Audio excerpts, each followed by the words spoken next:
नमस्कार। आज हम एक ऐसी कमाल की खगोलीय घटना के बारे में जानेंगे जो दिन को रात में बदल सकती है। जी हाँ, हम बात कर रहे हैं सूर्य ग्रहण की। ये सिर्फ आसमान में होने वाला कोई नज़ारा नहीं है, बल्कि हमारे ब्रह्मांड की एक कह सकते हैं एक अद्भुत पहेली है। तो सवाल यही है, आखिर ऐसा होता क्यों है? कैसे भरी दोपहरी में अचानक से कुछ पलों के लिए रात जैसा अंधेरा छा जाता है? ये सवाल वाकई सोचने पर मजबूर करता है कि हमारा ब्रह्मांड आखिर काम कैसे करता है। तो चलिए इसी रहस्य से पर्दा उठाते हैं। सबसे पहले ये समझते हैं कि आखिर ये सूर्य ग्रहण होता क्या है।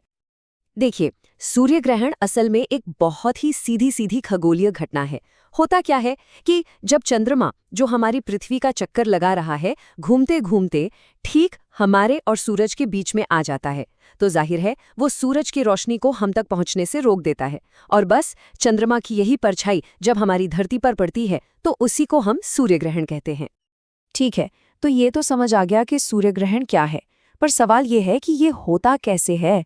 मतलब ऐसी कौन सी खास खगोलीय सेटिंग होती है जो इस कमाल की घटना को अंजाम देती है? चलिए अब इसके पीछे की साइंस को थोड़ा और समझते हैं। तो सारा खेल बस इन तीन चीजों की अलाइनमेंट का है: सूरज, चांद और हमारी पृथ्वी। जब ये तीनों एक बिल्कुल सीधी लाइन में आ जाते हैं, और सबसे जरूरी बात, चांद ठीक बीच में होना चाहिए, बस तभी सूर्य ग्रहण होता है। ये एक तरह से स्पेस में एक परफेक्ट लाइनअप है, एकदम सटीक। और मजे की बात यह है कि ये जो खास अलाइनमेंट है ना, ये सिर्फ अमावस्या के दिन ही हो सकता है। लेकिन अब सवाल उठता है कि फिर तो हर अमावस्या को ग्रहण होना चाहिए, पर ऐसा नहीं होता। क्यों? क्योंकि चांद का जो ऑर्बिट है, मतलब उसका रास्ता, वो पृथ्वी के रास्ते के मुकाबले थोड़ा सा झुका हुआ है। तो होता यह है कि ज्यादातर बार चांद की परछाई या तो पृथ्वी के ऊपर से निकल जाती हैं या फिर नीचे से। अच्छा, अब यहाँ एक बहुत ही जबरदस्त सवाल दिमाग में आता है।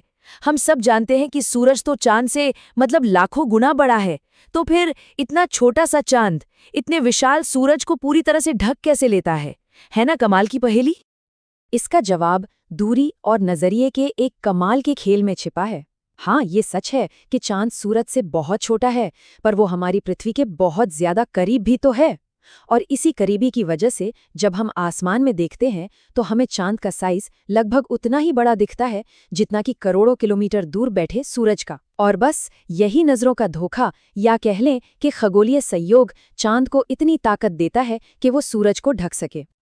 चलिए, अब जब हम ये समझ गए हैं कि ग्रहण होता कैसे है, तो अब जरा इसके अलग अलग टाइप भी देख लेते हैं, क्योंकि हर सूर्य ग्रहण एक जैसा नहीं होता। ये इस बात पर डिपेंड करता है कि चांद की पोजीशन और दूरी क्या है। मोटे तौर पर सूर्य ग्रहण तीन तरह के होते हैं। सबसे पहला और सबसे शानदार, पूर्ण सूर्य ग्रहण। इसमें चांद सूरज को पूरी तरह से ढक लेता है और कुछ पलों के लिए दिन में रात हो जाती है, यहाँ तक कि तारे भी दिख सकते हैं। फिर आता है आंशिक सूर्य ग्रहण। इसमें ऐसा लगता है जैसे किसी ने सूरज को एक तरफ से थोड़ा सा खा लिया हो। और तीसरा है वलयाकार सूर्य ग्रहण।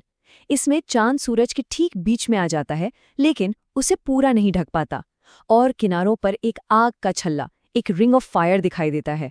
बहुत ही खूबसूरत नज़ारा होता है वो।